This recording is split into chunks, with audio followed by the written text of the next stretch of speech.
Hello, users, and welcome to another episodic installation of Above It All, the show where I bring you what I feel like is important news. And I do this every single day. Sometimes I take days off.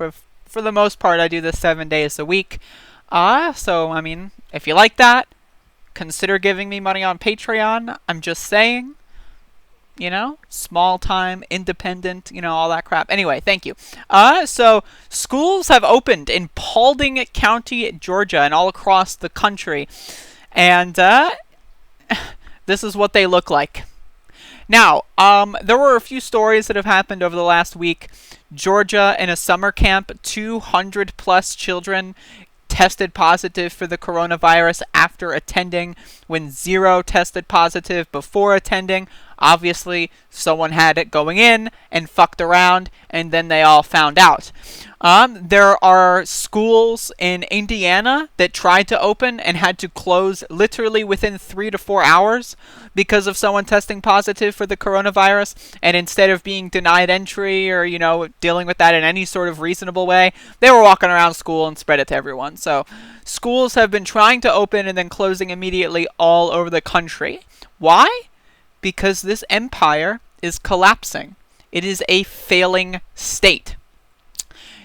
Parents are stuck between a rock and a hard place. If they send their kids to school, there's a good chance that the entire family will be exterminated, which is exactly what the Democrats and the Republicans want, by the way. They love the fact that they are exterminating poor people. Now, reminder, a Texas think tank leader, a Trump supporter, said, "Oh, we don't need to worry about opening schools. Most people that die are Hispanic." Oops, quiet part out loud, because they don't care. The poorer you are, the less they care about you. If you don't make at least $500,000 a year, then you are worthless to the people that rule our country and society. Barron Trump is going to a private homeschool. Are all these kids? No. What's the difference? Wealth.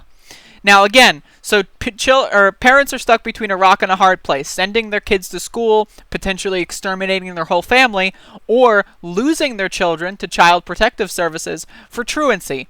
Those are the only two options. Now, a lot of parents would love to homeschool their children, but they can't, because they have to go to work. They have to do other things. And childcare is baked into one of the main reasons why schooling exists in its current form.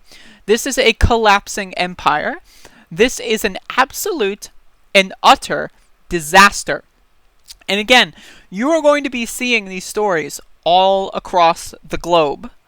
Canada, I covered a story. In Alberta, Canada, they are opening schools with no restrictions, nothing. In Canada, remember all the people say, "Oh, Canada knows what's up." Ha ha ha. Not Alberta. This is something happening all across the world. The capitalist hegemon and the order of society demands and dictates that the poor have to keep working, that the poor have to keep doing what they're doing, while the rich stay at home, while the rich socially distance. Anybody, and I mean any single human, for even a second, who thought that opening schools was a good idea is a murderer. I don't care what your income is. If you want to promote the death of your own people for the sake of the capitalist class, you are no different than a murderer. The only difference is you're dumber than them. I'm sorry, that's the only difference.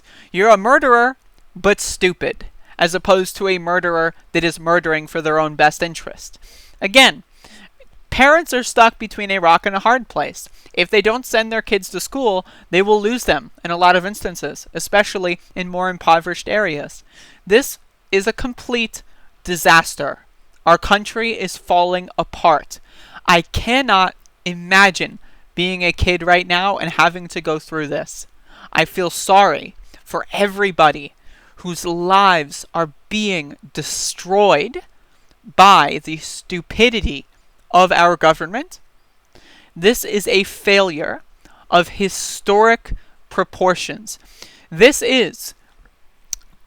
era that we are living in right now is one of, if not the most obscene and blatant and preventable disasters in human history. All of this was preventable. All of this didn't need to happen. But it happened anyway, because our leaders, all 50 governors, every person in the federal government failed. Either intentionally, or in the cases of people like Rashida Tlaib or Ilhan Omar, unintentionally. They didn't have the support required. Every person, every elected official has failed. Has failed. Every state representative, every person in any state legislature, all 50 governors, every ambassador, every paid employee by the government has failed. Now, I'm not saying that they're all, again, failing intentionally, but the net result is 150,000 deaths as of this recording.